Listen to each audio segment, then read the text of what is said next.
Bonjour et bienvenue sur IDFM Radio 98 FM. C'est l'émission Femmes en Lumière qui commence, Laetitia avec vous. Une émission qui vous présente des femmes de tous horizons et des personnalités atypiques, toutes plus inspirantes les unes que les autres. Via un témoignage à cœur ouvert, ces femmes de notre région et d'ailleurs vous partagent ici leur histoire. Une émission en deux parties avec tout d'abord la découverte d'une invitée, son parcours et ses aspirations, puis une réflexion plus large sur la place des femmes dans notre société. Et aujourd'hui dans l'émission Femmes en Lumière, j'ai l'immense plaisir de recevoir Luce Kusekesona, c'est comme ça qu'on dit ? Kusekesona. Kusekesona, une femme au parcours aussi bouleversant qu'inspirant. Diagnostiquée drépanocytaire, une maladie du sang, à l'âge de 6 mois, elle devenait il y a 12 ans la première adulte en Europe, guérie grâce à une greffe haplo-identique, réalisée par le professeur Nathalie Dédain. De cette épreuve, Luce a fait naître une véritable mission de vie. Aujourd'hui formatrice, spécialisée dans la prise en charge de la douleur, elle met son expérience au service des patients, soignants et laboratoires. À travers ses projets Fighting Dreamers et OPI, finaliste du concours Summer d'Innovation 2025, soutenu par les femmes Business Angels, elle œuvre pour une santé plus humaine, portée par l'éducation thérapeutique et le numérique. Alors formatrice, bénévole et profondément engagée, Luce incarne cette lumière qui transforme les cicatrices en élan d'espoir. Alors c'est pour moi un honneur de la recevoir sur Femmes en Lumière. Bonjour Luce. Bonjour. On a vraiment le plaisir de te recevoir aujourd'hui. Est-ce que tu pourrais te présenter en quelques mots ? Alors, je m'appelle Luce Kusekesona, j'ai 42 ans et je suis maman d'une jeune fille, une jeune femme de bientôt 16 ans. Bientôt 16 ans. Et alors, est-ce que tu pourrais nous expliquer en quelques mots quelle est ta maladie et qu'est-ce que la drépanocytose ? Alors, la drépanocytose, c'est une maladie des globules rouges qui n'ont pas la bonne taille, la bonne forme, qui sont pas du tout normales en fait. Au lieu d'être rondes comme toutes les globules rouges de la Terre, elles sont en forme de demi-lune. Donc elles font pas le job, elles transportent pas l'oxygène. Non seulement elles transportent pas l'oxygène, ce qu'elles devraient faire, mais en plus elles se bloquent dans tous les petits circuits du corps et elles créent des embouteillages qui créent des douleurs atroces et surtout qui tuent petit à petit les organes et les os en fait, parce qu'à chaque fois qu'elles se bloquent, l'oxygène ne passe plus. D'accord. Et donc les tissus nécrosent et donc elles font ça tout le temps. Et les crises, elles ont des déclencheurs. Ça peut être le chaud, le froid, le stress. Enfin, il y a tellement de déclencheurs que je les compte plus. Et à chaque fois, en fait, il faut pas mal de traitements, de morphine, de kétamine. Enfin, moi, j'ai eu pas mal de traitements pour ces douleurs-là. D'accord. Et donc voilà, c'est une maladie rare, qu'on appelle rare, mais c'est la maladie la plus répandue, génétiquement parlant. Dans le monde, en fait, en France et en Europe et dans le monde. Et donc c'est une maladie qui est héréditaire, c'est ça ? Oui, c'est une maladie génétique, donc c'est les parents qui sont porteurs qui la transmettent à leurs enfants. Il faut que les deux parents soient porteurs. Et est-ce qu'on le sait ou est-ce qu'on le sait ou est-ce qu'on peut même nous-mêmes être porteurs sans le savoir ? On peut être porteur sans le savoir, c'est d'ailleurs ce qui arrive la plupart du temps.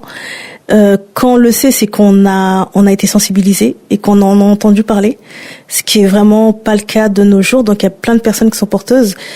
On a fait juste une prise de sang à la goutte d'or à Paris et on a vu que 75% des personnes à qui on a pris leur sang étaient porteurs sans le savoir. Ah oui, d'accord. Donc ça veut dire il y a beaucoup de personnes qui sont porteurs et qui le savent pas du tout. Et comment ça se fait ? Ça veut dire que quand on fait des prises de sang, ça ne se révèle pas au premier abord ? Non. Il faut juste faire, il y a une prise de sang qui détecte, c'est l'électrophorèse de l'hémoglobine. Et cette prise de sang, en fait, faut la demander. D'accord. Elle n'est pas faite d'habitude. Et là, en fait, on vient juste de passer un cap. En 2023 ou en 2024, il y a eu, sur la goutte qu'on prend au bébé, là, la prise de sang de Guthrie, je sais plus trop comment ça s'appelle. Dès la naissance, c'est ça ? Dès la naissance, okay. Ouais, la petite goutte de sang qu'on prend dans le talon. Et on va maintenant commencer à faire le test qui avant était ciblé. Là, on va l'ouvrir à tous les nouveau-nés en fait. D'accord, oui, donc tous les enfants pourront savoir s'ils sont porteurs de la drépanocytose ou pas. Oui. Et comment ça se fait que ça a été longtemps oublié cette maladie? Comment ça se fait que depuis donc plusieurs années, plusieurs dizaines d'années, on s'en préoccupe? En fait, elle a été découverte déjà assez tard. Et en plus, c'est une maladie qui touche spécifiquement, en fait, pas que, mais qui touche plus la population afro-caribéenne. D'accord. Donc, dans tous les pays où il y a eu de l'esclavage, comme aux États-Unis, au Brésil, il y a beaucoup de personnes qui sont touchées par cette pathologie, puisque ça a voyagé, le gène a voyagé. Et plus on monte dans l'Europe, moins on a de personnes atteintes. Mais ça veut dire aussi que tout le parcours méditerranéen est atteint aussi de cette pathologie. Donc il y a des personnes qui sont italiennes, qui sont grecques, qui sont touchées par ces pathologies-là. Et comme elle touche qu'une partie de la population, on s'en préoccupe pas. Ouais. Mais faut dire qu'avec tout ce qui est métissage et justement l'évolution des populations, des populations et tout, ça touche de plus en plus de personnes, même dans le nord de l'Europe. Donc c'est une maladie qui est en augmentation. De 400, on est passé en quelques années à 700 naissances par an. Ah oui, en France seulement. 700 naissances par an juste en France. Oui. Donc d'enfants touchés. Et alors, comment est-ce qu'on, quel est le taux de survie face à cette maladie? Est-ce qu'on vit bien avec cette maladie? Est-ce qu'on vit mal? Comment ça se passe? Ça dépend d'où on est sur la planète. Ouais. Comme c'est une maladie qui vient d'une mutation génétique, à la base c'était le paludisme qui était vraiment répandu. Et cette mutation, pour résister au paludisme, donc dans toutes les zones Inde, Afrique où il y avait beaucoup de paludisme, le gène a muté pour résister. Ça fait les porteurs sains, donc les parents, on va dire, ils peuvent résister. Ils font pas de forme grave du paludisme. Ils l'attrapent, mais ils en meurent pas. Mais quand il y a deux porteurs qui se rencontrent et qui font un enfant, ça fait un enfant malade. Donc comment on vit en fait? Si on vit en Europe ou aux États-Unis, ça va. On a enfin, c'est quand même 40 ans dans les statistiques, c'est à peu près 40 ans de vie, mais c'est pas beaucoup quand même. C'est pas beaucoup déjà, mais c'est parce que les organes ils sont atteints au fur et à mesure qu'on grandit et on peut atteindre les 40 ans. J'ai pas vu d'adultes qui avaient la drépanocytose qui étaient plus âgés que ça. J'ai vu une fois une personne qui avait 70 ans et c'était vraiment la seule de toute ma vie que j'ai vue. Et donc là, toi, donc maintenant, l'espérance de vie augmente ou pas? Parce que là, maintenant, toi, tu as 42 ans, c'est ça? Oui, elle augmente, mais pas en Afrique. En Afrique, ça reste toujours très... en fait, c'est 5 ans l'espérance de vie. 75% des enfants meurent avant l'âge de 5 ans. Encore en Afrique. À cause de cette maladie. À cause de cette maladie, ouais. Et alors toi, donc à l'âge de 3 ans, tu vis en Afrique. Oui. Dans quel pays déjà, rappelle-moi? Au Congo, RDC. Au Congo. Donc tu as 3 ans quand tu es diagnostiquée. Et là, tes parents t'emmènent en France. Est-ce que tu peux nous raconter comment ça s'est passé? Oui. Alors, à 6 mois, je suis diagnostiquée. Et les médecins, ils disent directement, c'est cette pathologie-là. À l'époque, c'était dans les années 80, tous les enfants ils meurent, donc 95% des enfants ils meurent. Et ils disaient à mes parents que je vais pas vivre plus de 3 ans. Donc, ah oui, d'accord, donc c'est ça, c'est pas tu es diagnostiqué à l'âge de 3 ans, c'est qu'en fait, tu es diagnostiqué à l'âge de 6 mois et ils te donnent 3 ans d'espérance de vie. Espérance de vie. Et mes parents, ils attendent. J'ai eu la chance d'avoir des parents juste géniaux, qui étaient éduqués aussi et qui pouvaient comprendre que c'était une pathologie. Donc ils attendent et on voit que je dépasse les 3 ans, les 4 ans. Et ils se disent, comment on te soigne là? On te donne des médicaments? Oui. En Afrique, j'ai de la chance aussi d'être née dans une famille qui avait les moyens de prendre soin de moi. Ma belle-mère aussi a été infirmière, donc c'était vraiment, j'allais à l'hôpital, j'avais tout ce qu'il me fallait, qu'il y avait à l'époque. D'accord. Donc ça allait, mais j'avais toujours des douleurs qui étaient très fortes. Et tout, je restais chez moi la plupart du temps, j'allais pas à l'école tout le temps. Et donc quand on te soigne, c'est quoi? C'est des transfusions sanguines? On te donne d'autres globules rouges? Comment ça fonctionne? Toute petite, c'est beaucoup des Juste des perfusions pour hydrater mon corps. Et aussi, je crois que j'ai eu une ou deux transfusions aussi quand même. D'accord. Quand j'étais toute petite en Afrique. Et c'est quand j'atteins les 5 ans que mes parents ils se disent on va tout faire pour la guérir. Et alors, du coup, là tu arrives en France. Alors pourquoi ce départ en France? Tes parents, ils ont tout quitté? Comment ils faisaient les allers-retours? Comment ça s'est passé? Bon, en fait, le départ, c'est que le travail de mon père était d'accord pour financer la greffe de moelle osseuse. Elle se faisait depuis les années 88 en France et en Europe. Donc ils se disent, s'il y a un moyen pour la guérir, on va payer. C'était une très grosse somme et on va tout faire pour que votre fille a guéri. Elle a des frères et sœurs. Okay. On peut lui faire la greffe. Donc allez en France, on vous finance et revenez quand c'est fini. Ok, donc là, l'entreprise qui fait un beau cadeau finalement, qui vous soutient financièrement et qui espère que finalement dans ta famille, il y ait un donneur potentiel. Voilà. Et là, tu arrives en France et qu'est-ce qui se passe? Mon frère et ma sœur ne sont pas compatibles à 100%. Ok. Donc moi je visite tout l'hôpital, on me dit tu vas guérir, ça va être trop bien, t'auras plus de crise, on me fait visiter les chambres à bulles en fait et tout, et moi je me dis c'est bien, ça va s'arrêter et tout, et au dernier test j'ai pas de compatibilité à 100%. Et là tu as quel âge? J'ai 5 ans. 5 ans. Et je comprends très bien que ça veut juste dire que je vais rester malade. Oui. Et là je savais même pas encore, mais ça voulait dire aussi que je pouvais pas repartir en Afrique. Les médecins, ils savaient que c'était de me mettre en danger, que de repartir dans un pays où il n'y avait pas les soins adéquats. Et ils ont demandé à ce qu'on reste en France. Et alors là, donc, tu restes en France. Tu grandis en Île-de-France. Oui. Et alors, comment est-ce qu'on grandit avec cette maladie et puis surtout avec cette épée Damoclès, quoi, qui en permanence te dit, peut-être que tu vas pas dépasser 10 ans, 20 ans. Comment En fait, c'est très dur parce que tous les ans, je frôle la mort.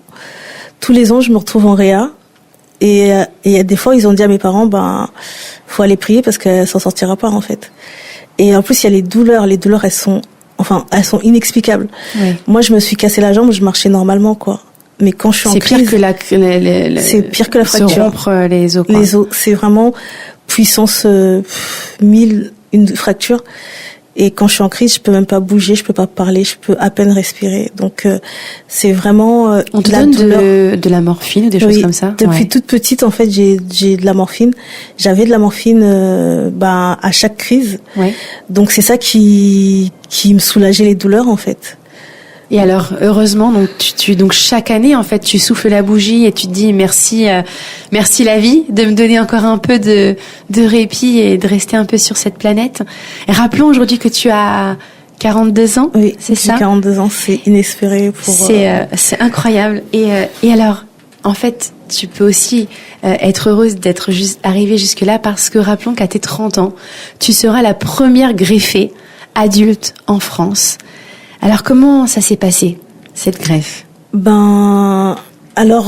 J'étais arrivée un peu à bout de ce qu'on pouvait me proposer en termes de thérapeutique. J'avais des doses de morphine qu'on n'imagine pas, quoi. Hyper fort parce qu'à force d'avoir des crises, c'était de plus en plus douloureuse et tout.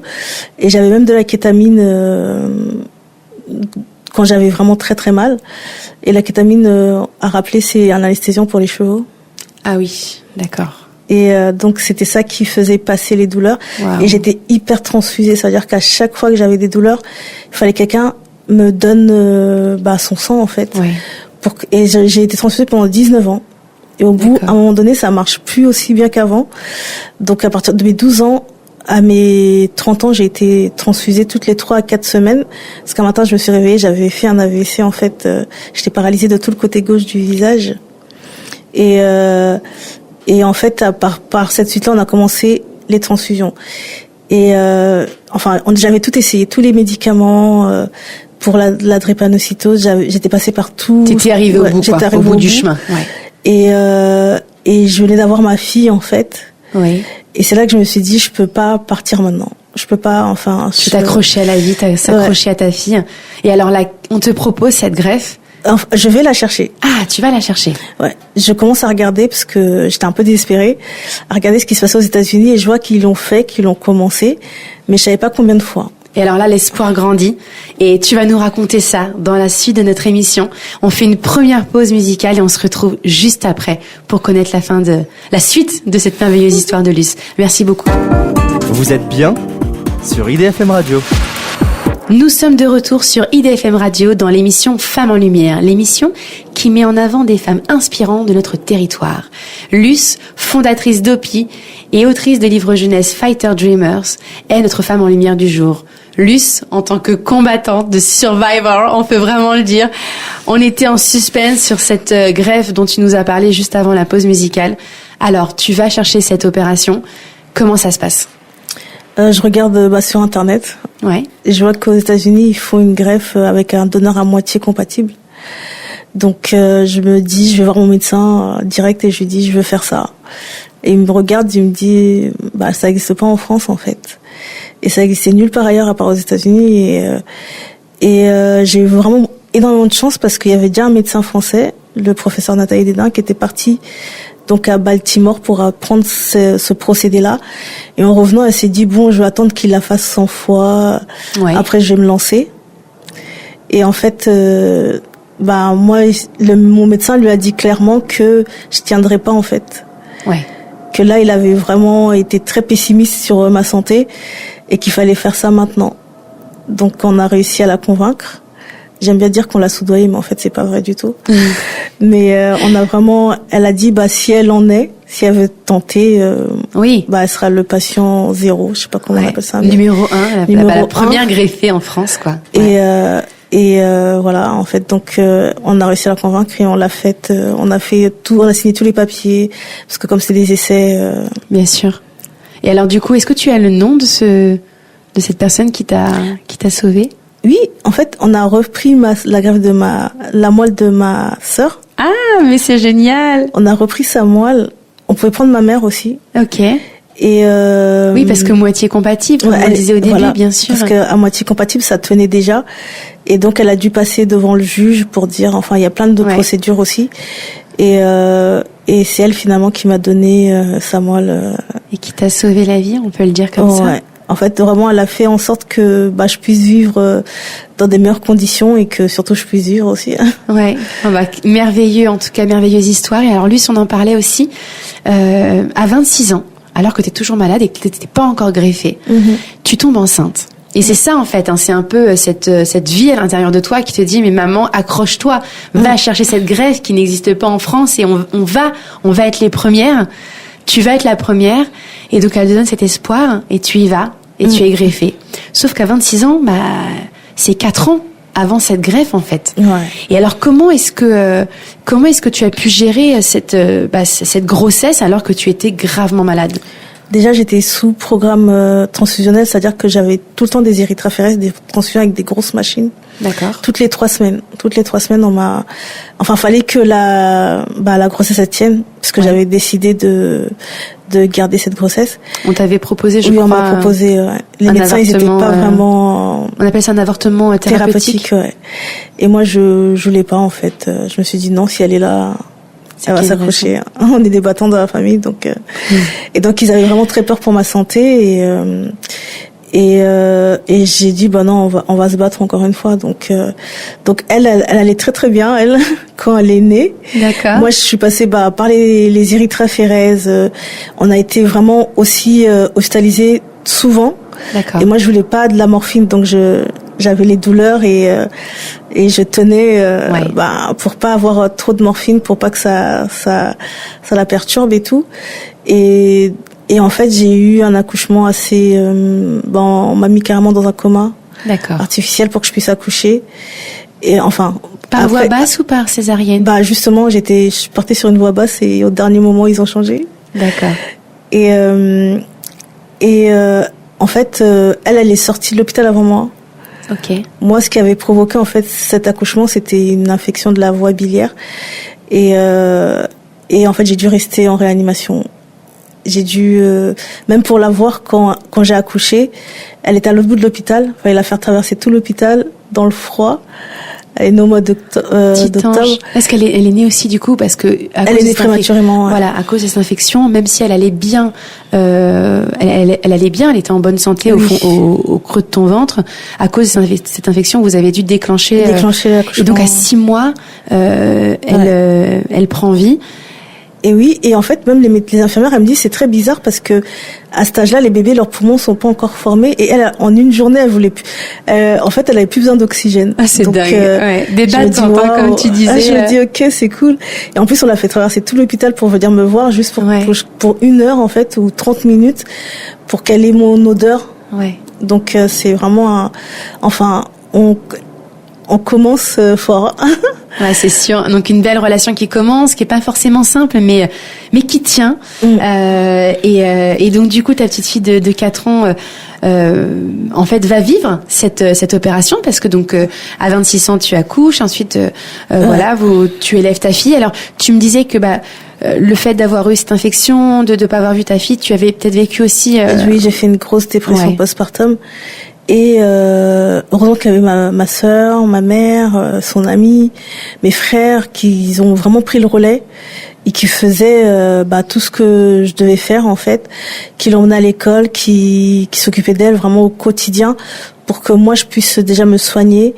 Et vraiment tout s'est mis autour de sa venue pour que chaque membre de la famille puisse justement prendre soin d'elle au cas où moi je pouvais pas. Quand j'allais aux urgences à 3h du matin ou à 4h du matin, je savais que quelqu'un allait l'emmener à la crèche et tout, et ça s'est vraiment organisé naturellement et tout. Comme on dit, il faut tout un village pour élever un enfant. Voilà, ça a été vraiment le cas pour ma fille, et vraiment ma famille, elle a été géniale. Et donc là, tu as donc voilà, 30 ans, tu te fais greffer, ta petite fille a 4 ans à l'époque. Comment est-ce que tu vis cette occasion d'être guérie? Je me dis que j'ai pas trop le choix. Ouais. Question santé, j'ai vraiment pas le choix. Et je me dis c'est vraiment une chance de pouvoir arriver à ce stade-là et d'arriver à me dire que je peux guérir. Et j'ai envie aussi de prendre place dans ma famille, de m'occuper de ma fille, de l'emmener à l'école, faire les choses normales, jouer avec elle, la porter dans mes bras. Je pouvais pas la porter quand j'avais des crises, que mes bras ils étaient trop faibles ou trop douloureux, je pouvais pas la porter. Et aussi il y avait un truc qui était très bizarre, c'est qu'elle m'appelait pas maman. Elle me voyait pratiquement jamais. D'accord. Moi je passais 300 jours avant la greffe. Cette année-là, ils ont fait un décompte, j'ai passé 300 jours à l'hôpital. Ah oui. Donc pour elle, j'étais juste quelqu'un comme ça qui passait de temps en temps, et je me suis dit à 4 ans on se rend pas forcément compte aussi, peut-être entre guillemets, heureusement. Oui. Elle garde très peu de souvenirs. D'accord. Et moi j'ai tout filmé. Quand je lui montre, elle me dit mais pourquoi j'étais froide. Je fais en fait tu me connaissais pratiquement pas. Donc Et alors là vient la greffe, la guérison. Et comment ça se passe alors? Comment tu apprends à vivre finalement suite à cette greffe? La greffe, déjà, ça a été un parcours très long et très dur. Et le fait de perdre mes cheveux, de faire de la chimiothérapie, d'être en chambre stérile, la radiation, tout ça, c'était vraiment un parcours de fou. Et quand j'en sors, en fait, je suis tellement fatiguée que j'ai juste une envie, c'est de me reposer. Je dois refaire tous mes vaccins parce que tout, on repart à zéro. En fait, ton système immunitaire, il repart à zéro. Et je dois apprendre à vivre, pas réapprendre à vivre, parce que je survivais avant. Donc j'apprends à vivre comme tout le monde. À 30 ans, j'ai l'impression d'avoir 1 an, 2 ans, 4 ans, 5 ans, 10 ans. Mais en fait, tout le monde a fait sa vie, tout le monde a son travail et tout. Moi, c'était impossible pour moi de travailler, finir mes études, tout ça et tout. Donc là, je trouve que ta phrase, elle est merveilleuse. Tu dis, j'apprends à vivre. Parce qu'avant, je survivais. Ouais. Alors, c'est ce que tu disais, c'est que c'était pas forcément facile parce que, tu es une adulte, mais finalement, tu n'as jamais vécu, libre. Ouais. Libre sans médication, même si tu en as encore aujourd'hui, mais libre de choisir et de te dire que, je vais vivre peut-être longtemps. C'est ça. Et là, alors, comment tu te reconstruis? Qu'est-ce qui t'aide, en fait, à apprivoiser la vie? En fait, mon corps, il guérit vite, mais ma tête, elle reste dans la drépanocytose. Ouais. Parce que comme c'est une maladie, on m'a toujours dit que j'allais en mourir et tout. Tous les ans, j'ai failli en mourir. Bah, ma tête, elle met beaucoup plus de temps à guérir que mon corps. Et c'est là de me développer moi, d'apprendre à me projeter les choses comme ça que tout le monde fait d'habitude. Moi, je pouvais pas prendre. Je faisais des crises d'angoisse en prenant des billets de train parce que je me disais c'est dans 2 semaines. Avant, c'était est-ce que je serais vivante. Je prenais même pas de billets. Je sortais pas de l'Île-de-France parce que si je faisais une crise à l'extérieur, ça pouvait être fatal pour moi. Ouais. Donc il faut que j'agrandisse ma zone de confort qui était entre chez moi et l'hôpital. Donc un simple billet de train, ouais. Une simple sortie ou même avec ta fille. Oui, c'est des choses. C'était compliqué. Il fallait que j'apprenne tout. Et ça a été suivi psychologiquement. Oui. Moi j'ai demandé et je propose toujours aux personnes que j'accompagne dans les greffes aujourd'hui d'avoir. Je suis tombée sur des personnes qui étaient vraiment très intéressantes, très gentilles et qui en fait au début ils ont pas compris pourquoi j'allais pas bien.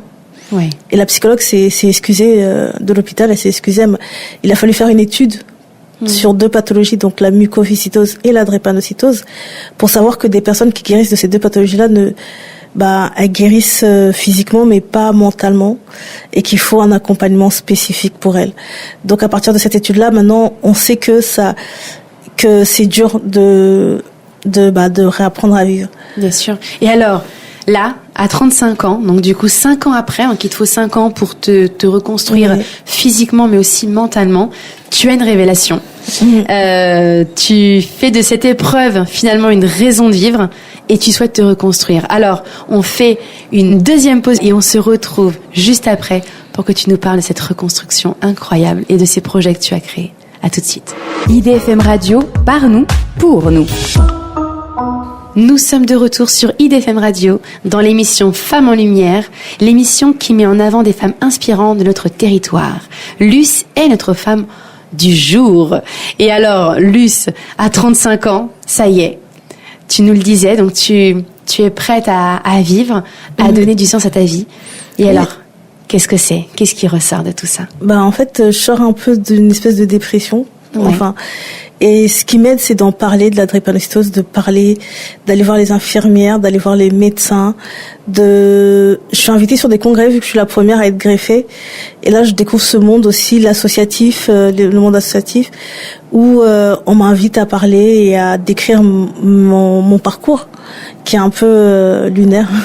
C'est sûr, une vraie combattante, une vraie guerrière. Hein. Et puis cette maladie aussi qui est pas connue, parce que moi, quand on s'est rencontrés, j'en avais jamais entendu parler non plus. Donc c'est vrai que, donc là, du coup, dès 35 ans, hop, on y va. Il faut en parler, faut la faire connaître, faut faire connaître ses douleurs. D'ailleurs, c'était par ça que j'ai commencé, donc par créer des supports pour parler de la douleur aux soignants, parce que c'est vers eux qu'on se tourne quand on est au plus mal.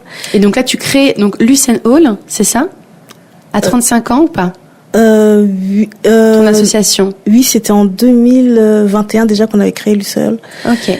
Donc 2021, tu crées ton association, donc qui a pour objectif d'aider les enfants malades et les familles durant la maladie, c'est bien ça ? Oui, c'est ça. En fait, je me suis fait former déjà en éducation thérapeutique, je me suis fait former comme patiente expert à l'université de la Sorbonne, qui fait des formations pour et tout ce qui est DU sur les patients experts.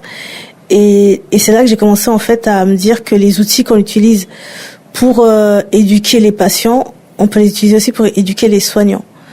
Oui. Et c'est bien de s'occuper des patients, c'est super bien, mais il faut que la chose la plus importante, donc la douleur, elle soit prise en charge et reconnue. Donc c'est pour ça que j'ai transformé ces outils que j'avais moi pour aider les soignants à percevoir cette douleur et à mieux l'accompagner. Et alors c'est quoi par exemple comme accessoire pour mettre des noms sur la douleur ? Moi j'ai créé des images et un son. Okay. J'ai créé aussi avec des exercices d'éducation thérapeutique, j'ai créé des petits ateliers, ce qu'on appelle le blason, donc reconnaître un peu les valeurs chez le soignant pour qu'il puisse sentir à sa place et qu'il puisse reconnaître ses ressources pour aider le patient, parce qu'on leur dit souvent de mettre de la distance. Et c'est pas ce qui aide en fait. C'est pas ce qui fait évoluer l'empathie de mettre de la distance avec un patient qui souffre. Donc moi je leur apprends un peu le contraire, mais donc là ils vraiment aiment bien. tu vas vraiment au contact des soignants en fait pour leur donner les clés. Pour leur donner les clés. Et en même temps j'accompagne les jeunes patients à comprendre leur maladie avec l'éducation thérapeutique. Donc vraiment là je suis bénévole au CHIC à l'Intercommunal de Créteil et pendant l'éducation thérapeutique, je fais tout avec l'association Lussol pour rendre ça un peu plus ludique. Parce que les enfants, ils sont dans les salles de staff. Déjà, ils apprennent des choses qui sont pas drôles. Mais vraiment, c'est triste un peu. Et moi, je me dis, avec l'asso, on peut créer... on avait créé aussi une séance photo où ils étaient déguisés en super-héros. Super. Pendant qu'ils apprenaient comment voyager avec leurs médicaments. Ils avaient la séance photo de l'autre côté et c'était super drôle. On a fait un super goûter. Et alors, est-ce que tu peux du coup, alors de ces personnages un peu super-héros, tu t'es dit, allez, peut-être que c'est quelque chose qui parle vraiment aux enfants. Oui. Et donc, il y a 2 projets qui sont nés. Est-ce que tu peux nous en parler? Donc, ils ont été en finale l'année dernière au projet Innovation. Donc, on a Fighting Dreamers, tes livres thérapeutiques. Et OPI. Alors, est-ce que tu peux d'abord nous parler de ces livres d'éducation thérapeutique? Alors, Fighting Dreamers, c'est une idée qui m'est venue très tôt. En fait, de voir que j'étais vraiment très inspirée par ces enfants-là. Parce que moi, j'ai été aussi AESH pour l'éducation nationale pendant 8 ans. D'accord. Et les enfants qui étaient en situation de handicap, ils me demandaient toujours des questions sur leur propre handicap et leur maladie. Et les parents, ils n'arrivaient pas forcément à répondre. Donc, je leur expliquais et je voyais qu'ils étaient vraiment... Ils avaient soif de connaître en fait leur pathologie et tout. Et Fighting Dreamers, c'est devenu de là comment en fait on peut leur donner le prisme de la force au lieu de leur dire juste tu peux pas faire ça, t'as pas le droit, ton handicap est interdit, tu dois prendre ces médicaments, c'est obligatoire et tout. Moi, je voulais leur raconter leur histoire d'une manière positive et d'une manière inspirante pour eux. Donc leur donner vraiment le cadre d'aller plus loin que les interdits et de créer leur propre monde. Donc j'ai commencé à créer, je me suis servi de mes propres histoires qui étaient inspirantes, comme quand je me suis cassé la jambe ou d'autres patients qui ont vraiment qui arrivent m'ont inspiré et tout et j'ai créé en fait j'ai été chercher des égéries, donc des personnes qui vivent avec ces pathologies-là. D'accord. On a Lilou pour le diabète, qui est une petite fille adorable qui faisait du judo avec ma fille, qui se piquait, et ma fille a dit elle se pique comme toi, et j'ai fait mais c'est pas la même pathologie. Donc elle était super inspirante pour les autres personnes dans son club de judo. Et je lui ai dit, on va lui faire un personnage. Donc en fait, si je récapitule, donc tu as créé une sorte de bande dessinée. Oui. Où en fait, il y a à peu près 5-6 personnages. Il y a combien de personnages? En fait, c'est un volume par pathologie. D'accord. Donc c'est une bande dessinée avec du contenu éducatif. Oui. Et de la vraie BD avec les vraies histoires. Et tout ce qui est adresse, on met beaucoup de choses dans la bande dessinée. Et chaque volume est une pathologie différente avec un personnage. Avec un personnage. Une égérie, mais qui a des petits copains. Parce que j'ai vu les petites images. Et les autres volumes, c'est d'autres pathologies en fait. Ah d'accord, ok. Donc on a Fighting Dreamers, le Drepa Warrior, donc c'est celui qui a la drépanocytose. On a Lilou qui a le diabète type 1. Ok. On a Hicham qui a de l'asthme. Hicham de l'asthme, ouais. Et on a aussi, en fait, on a plusieurs personnages qui sont réels et qui racontent des histoires d'autres personnes qui sont grandies avec ces pathologies. D'accord. Pour donner un petit peu, d'autres modèles de réussite, d'espoir et d'explication. Qui puissent se reconnaître aussi dans des autres parcours qui sont inspirants, et on choisit vraiment les histoires avec soin. On les retouche pas tant que ça. Et vraiment, en fait, les enfants, ils se sentent moins seuls. Ils disent, mais lui, il a cette pathologie-là. Et en fait, qu'est-ce qu'on développe quand on a des pathologies? On développe pour moi des super pouvoirs. Donc Lilou, elle sait lire toutes les étiquettes. Moi, je sais pas le faire. Je sais pas Lilou le faire. Qui est porteuse d'asthme. Porteuse de diabète type 1. Ah oui. Elle sait déjà tout lire. Elle sait se piquer. Elle sait tout faire toute seule en fait. Donc ça, pour moi, c'est un super pouvoir. C'est une qualité que les autres enfants n'ont pas. Ouais. Donc c'est pour ça que je voulais utiliser ce thème de super pouvoir. C'est vraiment mettre en avant tout ce qu'on déploie. Exactement, toutes les autres en fait compétences que vous déployez. Qu'on déploie quand on est malade. Bien sûr. et quand on doit vivre avec une pathologie qui est assez handicapante. Donc moi je trouve qu'on développe forcément quelque chose, et c'est là d'aller chercher la petite chose que les autres ne font pas, et je l'ai transformé en l'agrandissant un peu, en étirant le trait en super pouvoir et en bande dessinée. Et alors ces bandes dessinées, donc il y a plusieurs volumes, on est d'accord. Alors on en est où du coup de cette création de ces livres? Bah là on est à l'illustration. Okay. Il y a Cyrielle qui est notre illustratrice, qui est en train d'illustrer le premier tome. Okay. Qui a été financé par un grand laboratoire. Donc c'est un prototype, et il va sortir au mois de septembre-octobre 2026. Si on est dans les temps 2026. Donc à la rentrée. Et on va le distribuer dans plusieurs hôpitaux gratuitement. Ok.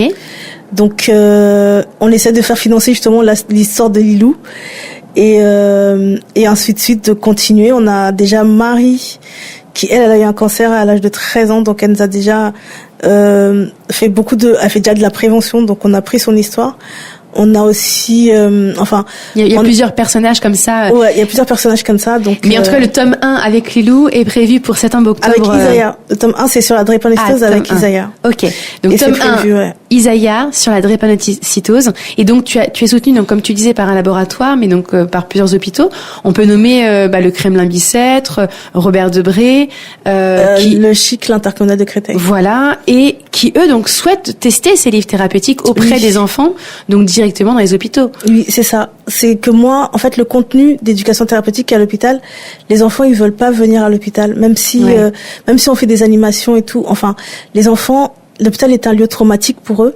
Même s'ils doivent apprendre des choses qui vont leur sauver la vie, ils veulent pas se déplacer. Donc, il y a très peu d'enfants qui y vont, et c'est toujours les mêmes. Ouais. Moi, je veux toucher 100% des enfants qui sont atteints de ces pathologies. Et il faut envoyer le contenu chez eux ou quand ils sont à l'hôpital.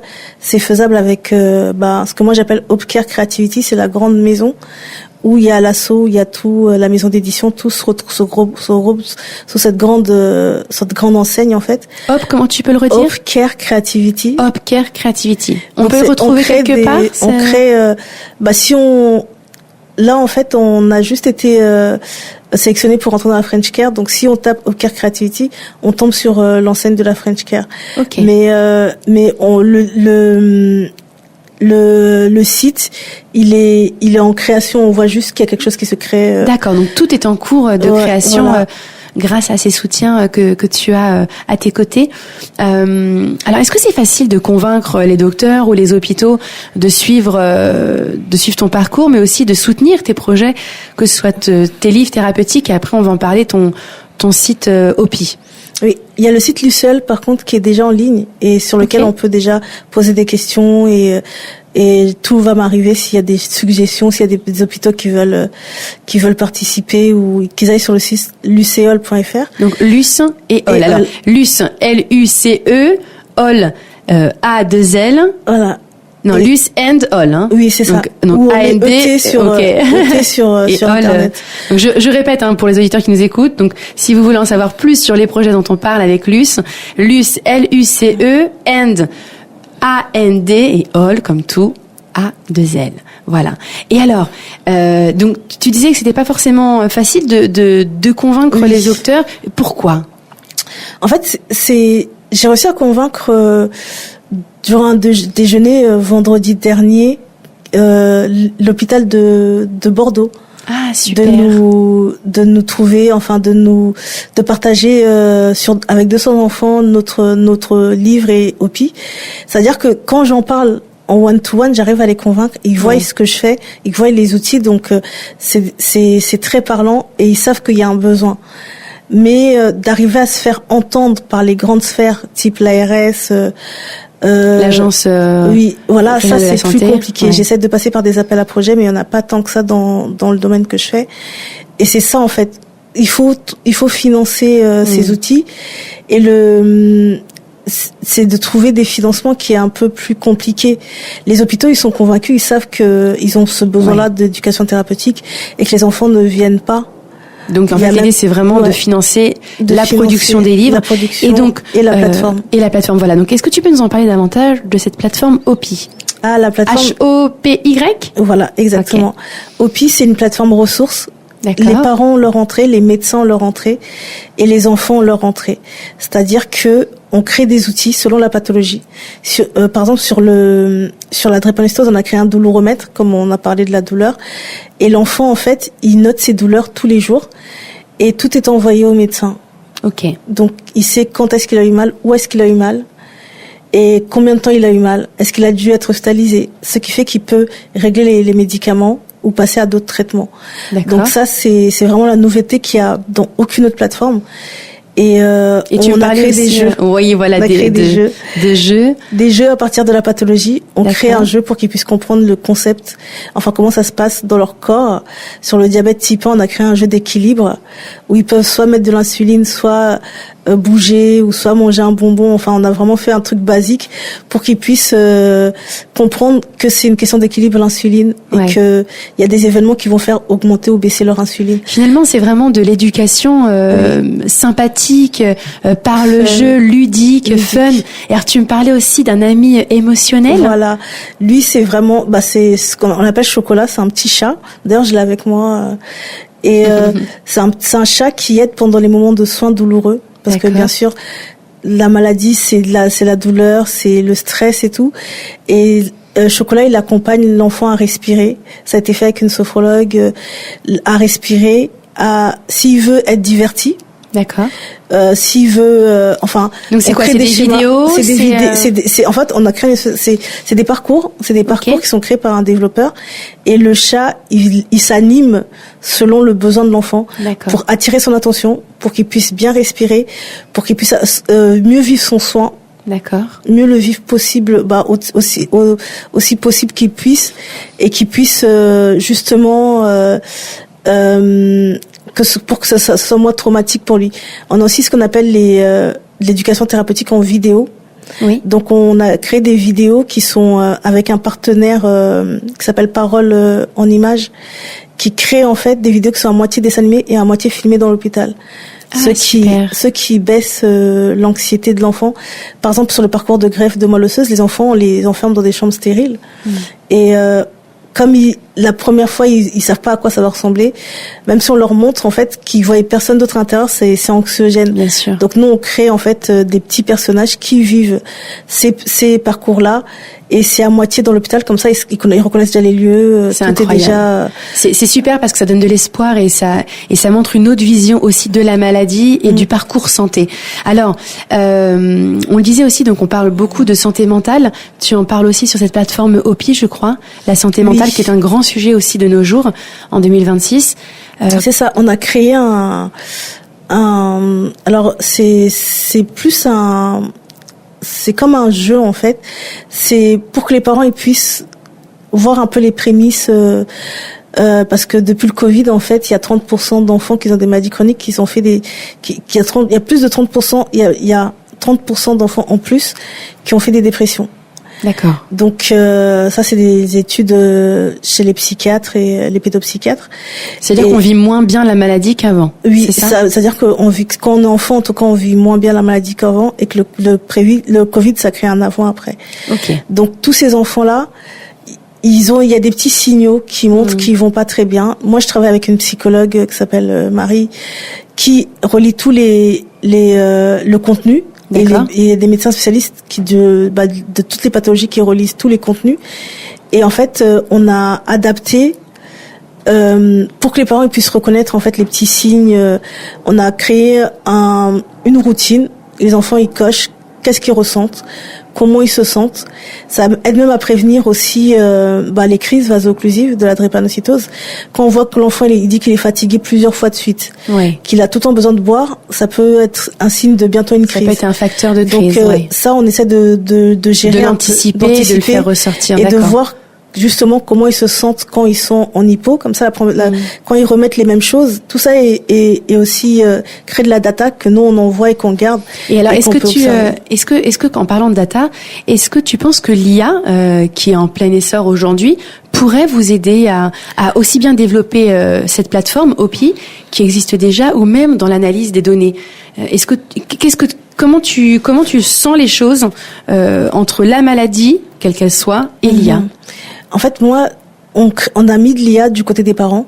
D'accord. Dans l'entrée parent, il y a une IA qui répond à toutes les questions et qui est validée par un hôpital. Donc moi, tant que l'IA en fait elle est validée et que les infos sont vraies, moi je trouve on doit utiliser de l'IA.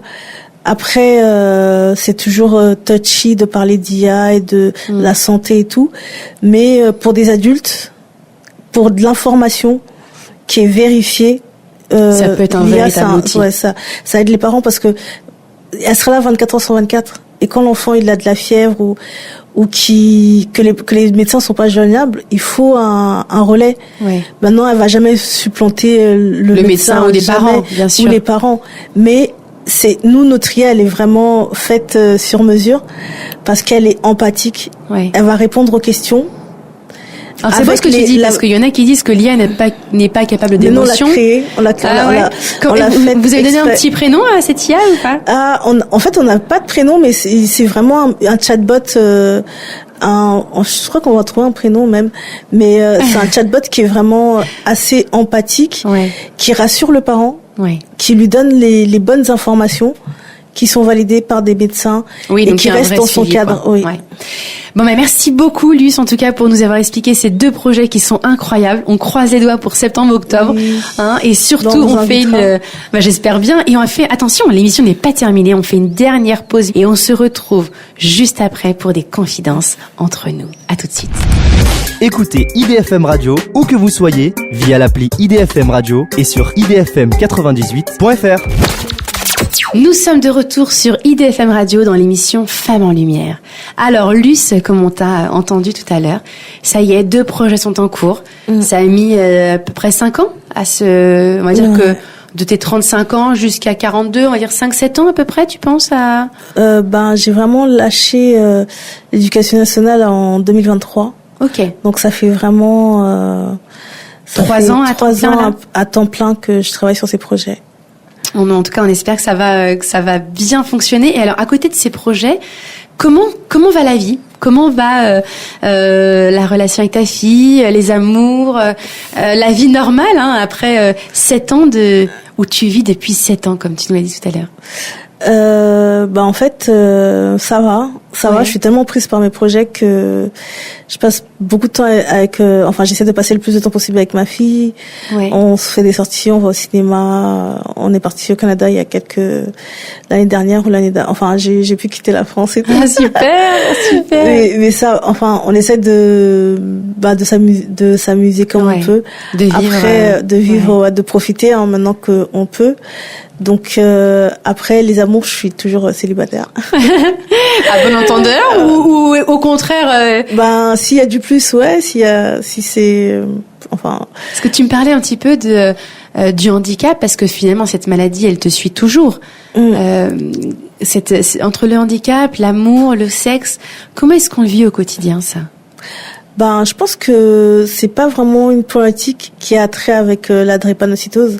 Je vois la seule chose que je peux dire, c'est que le handicap en général il fait peur.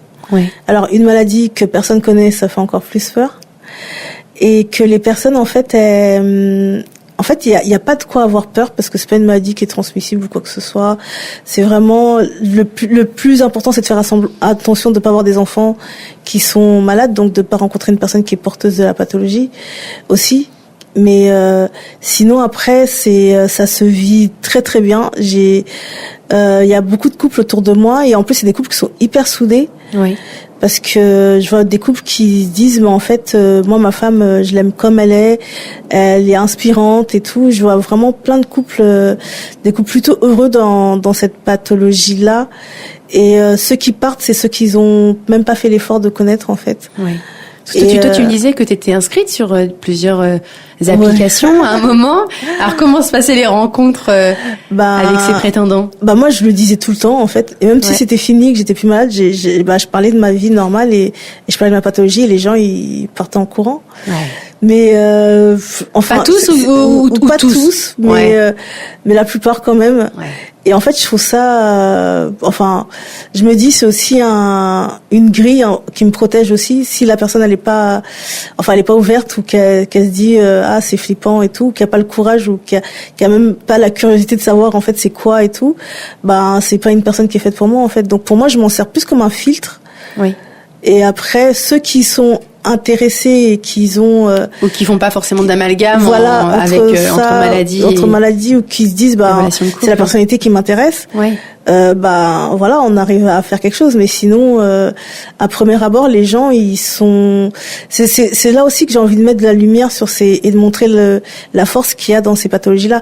C'est pas c'est pas que des choses négatives, bien sûr. Et la maladie et le handicap est très tabou. Ouais. C'est vraiment un sujet de société hein. Ouais.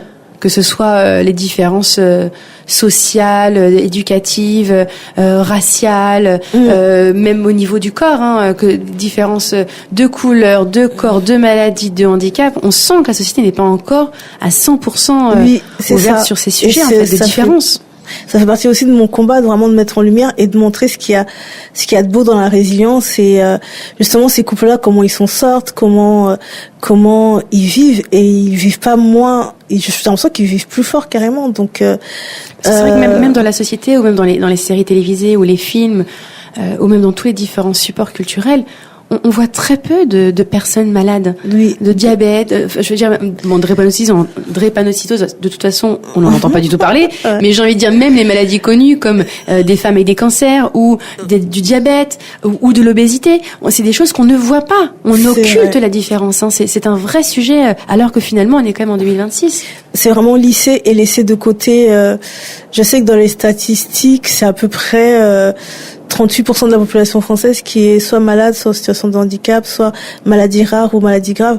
Enfin, c'est vraiment une grande partie de la population qu'on laisse de côté, qu'on les inclut pas dans tous ces projets, dans la vie réelle, or qu'on est dans la vie réelle. Donc, bien sûr, vous faites partie intégrante du monde, de la société. Et, évidemment. Et il y a beaucoup de choses à apprendre, je pense, de ces personnes. C'est pour ça que d'ailleurs, les enfants, je veux qu'ils inspirent le monde. Parce et nous, on est fiers aussi de t'entendre aujourd'hui, parce que voilà, le partage de ton parcours et de cette niaque et de cette envie, de cet espoir que tu portes, en fait, il fait du bien aussi aux personnes qui nous écoutent. Merci de m'avoir donné cette opportunité parce que j'ai rarement le temps, l'occasion d'en parler. Et c'est ça aussi qui fait changer le monde, c'est que les personnes elles ouvrent le micro et qu'elles le tendent à ces personnes-là. Et je sais qu'elles ont plein de choses à dire et que juste on les sollicite pas assez et que faire les choses même des fois pour eux sans eux, c'est pas la bonne solution. Faut inclure tout le monde. Il faut les mettre en lumière. L'inclusivité, faut les mettre en lumière et il y a beaucoup de choses à apporter. Et moi j'ai l'impression que plus on souffre, plus on peut comprendre les autres et plus on peut aider les autres. Donc c'est ça aussi, et aussi de se dire qu'on a la santé, on a énormément de chance. Oui, c'est de prendre aussi conscience que quand tout va bien, faut aussi se rendre compte quand ça va bien. Et alors, on va rentrer un peu plus dans les confidences, du coup. On va se dire que c'est l'interview Spotlight qui commence. Est-ce que tu es prête, Luce ? Oui. Là, on va rentrer un peu dans les coulisses, finalement, d'une femme normale, voilà, qui vit aujourd'hui sa plus belle vie, j'ai envie de dire. Mm-hmm. Quelle est la première chose que tu fais au réveil, Luce ? Je prie. C'est vrai? Ouais. Je fais toujours une petite prière et pour remercier déjà d'être là, d'avoir dans ton lit dès que tu ouvres les yeux. Dès que j'ouvre les yeux, c'est ça. Je fais ma petite prière et après je peux descendre, je peux mettre un pied par terre. Sinon sans ça, je reste dans le lit. Prier pour remercier la vie, c'est ça? Ouais. Quel est ton super-héros préféré? Alors mon super-héros préféré, je sais pas s'il y a un super-héros. Je pense qu'il y en a un. Ce sera un super-héros de toute façon qui guérirait les gens. Je sais qu'il y en a un dans une série à l'ancienne un peu qui guérit en fait. Moi, ce serait ça. Un guérisseur. Un guérisseur, quelqu'un qui. Une femme ou un homme? Je crois que c'est un homme dans la série. Ah, je sais plus. Je sais pas de quelle série il s'agit. C'était, je sais plus comme série, je sais plus le nom de la série, mais. Mais toi, visuellement, est-ce que tu vois un homme, une femme, guérisseuse, guérisseur? Ça porte plus sur une femme. On pense plus à une femme quand on parle de guérison et tout, mais je pense que tout le monde a ce pouvoir-là en fait. Très de guérir, que ce soit l'âme ou le cœur ou le corps. Je crois que tout le monde l'a. et que tout le monde peut guérir à sa hauteur quelque chose chez quelqu'un d'autre qui va pas très bien. C'est très beau ce que tu dis, très beau message. Alors, Luce, plutôt série ou cinéma? Cinéma. Moi, je suis une fan de cinéma. Ah ouais. Je passe mon temps, j'ai la carte pour aller au cinéma toute l'année. C'est vrai. Ouais, franchement, j'essaie de la rentabiliser au maximum. Une vraie cinéphile. Alors, c'est quoi le dernier film que t'as vu? Alors, le dernier, c'était Le Diable s'habille en Prada. Ah, je l'ai pas encore vu. Alors, comment il était? Parce que souvent, on dit que les deuxièmes... Ouais, les deuxièmes, ouais. On reste sur sa fin. Ouais, les deuxièmes, ouais. Franchement, Okay. le premier, j'avais vraiment aimé, parce que moi, j'ai fait de la mode pendant des années. Ouais. J'ai fait une grande école de mode sur Paris et je suis fan de mode en fait, mais là j'étais vraiment Déçue. déçue. Et alors, c'est quoi le meilleur film que t'aies vu pour toi au cinéma? Le meilleur film, Ouais. je pense à 2 films. Je pense Le 5e élément. Ouais. Et puis Très j'aime beau film. beaucoup aussi. Avec Lilou, hein. Ça t'a peut-être inspiré Oui, c'est ça. le prénom de ton personnage. Et j'aime beaucoup aussi les films comme je sais plus comment ça s'appelle, Usual Suspect. Ah, okay. Usual Suspect, c'est Ok. enfin c'est des films vraiment. J'adore les films d'action, Ouais. les trucs comme ça. Enfin même les films de super-héros. J'ai beaucoup aimé le dernier Superman. Enfin il y a Tout ce qui est un peu action. ouais. Enfin, j'aime tout, et surtout même les films. Très récemment, on a eu des films sur le handicap qui étaient vraiment géniaux. Ouais. Et j'ai vraiment beaucoup aimé Un petit camp plus, ou Ouais, alors très beau film. celui avec, je sais plus comment il s'appelle, mais avec le grand acteur français, je sais plus. Mais oui, mais c'est vrai enfin, c'est vrai il y a qu'on eu en des parle un bons peu films, plus. Ouais, tout à des fait. super films récemment, et ça c'est déjà un grand pas. Ouais, c'est vrai. Et alors, quel est le pire conseil qu'on t'ait dit dans toute ta vie? Un jour, on m'a dit, je ratais souvent l'école. Ouais. Tout le temps, j'étais tout le temps malade, donc je venais pas régulièrement à l'école. Et on m'a dit, mais pourquoi tu viens? Ouais. Ouais, mon CPE. Un enfant ou un professeur? Non, c'est un CPE. C'est le CPE qui m'a dit, mais reste chez toi en fait. Ah, le pire conseil. Quoi. Ouais, vraiment d'arrêter l'école, de rester dans mon coin et tout. Bon, bah, s'il nous écoute, hein, voilà, il aurait mieux fait de lui et de rester chez lui, peut-être, ce jour-là. Et alors, à l'inverse, si tu pouvais voir l'avenir, qu'est-ce que tu aimerais y voir? Franchement, j'aimerais plus d'entraide. Ça serait, enfin, moi, je pense que il y a beaucoup de barrières et il y a beaucoup de gens qui divisent. Ouais. Donc, s'il y avait plus de gens qui pouvaient rassembler, fédérer, qui pouvaient, que ce soit en France ou n'importe où dans le monde, en fait, je pense qu'on est tous aptes capables de s'entraider. Et c'est là qu'on va voir la beauté de la vie, en fait. Quand on s'entraide, qu'on a des projets qui peuvent aider les autres, faut aller au bout de ces projets-là. Faut vraiment, c'est tellement facile de diviser, d'être méchant, d'être un hater, c'est de cracher sur les uns ou les autres, de vomir, en fait, un peu sa haine. Mais je trouve que c'est tellement beau justement de partager de l'amour et d'aider et de transmettre des bonnes valeurs que ce soit aux enfants ou aux adultes, en fait, de juste montrer, de briller par sa bonté, en fait. La beauté de la vie, ouais. C'est vraiment ça l'avenir pour moi, c'est ça, c'est de retourner un peu, qu'il y ait beaucoup moins de haine et beaucoup plus d'amour, en fait. C'est un peu peace and love, mais c'est ça, en fait, qui va faire qu'on va pouvoir avancer. Ouais. C'est de capitaliser un peu sur ces bons projets, ces bonnes personnes. Et moi, l'avenir, je trouve que, enfin, pour moi, en tout cas, je crois qu'il y a beaucoup de chances que les gens ils se rapprochent et qu'ils fassent le bien, en fait, juste ça. Eh ben, écoute, Luce, un beau message de paix et d'amour pour clôturer cette émission. Merci beaucoup d'être venue au micro de Femmes en Lumière. Ton parcours est inspirant, vraiment. Merci infiniment pour ce partage. On te souhaite le meilleur pour la suite. Je te souhaite le meilleur pour la suite. J'espère que tes livres, que ta plateforme vont être soutenus par tous les médecins, les hôpitaux qui peuvent nous écouter. On en parlera. On partagera aussi le lien de tes réseaux sociaux. D'accord. On rappelle donc le site Luce & Hall, c'est ça? Ouais. luceandhall.com ou .fr? .fr. Donc n'hésitez pas à aller jeter un œil. Notre émission se termine. Un grand merci à nos auditeurs et auditrices de nous avoir accompagnés sur cette émission. On se retrouve sur IDFM Radio dans l'émission Femmes en Lumière, mardi prochain, de 18h à 19h, en compagnie d'une nouvelle femme inspirante. En attendant, vous pouvez retrouver l'interview d'aujourd'hui en podcast sur le site d'idfmradio.fr, sur l'Instagram des Femmes en Lumière et sur notre chaîne YouTube. Encore merci Élus et à la semaine prochaine. Merci.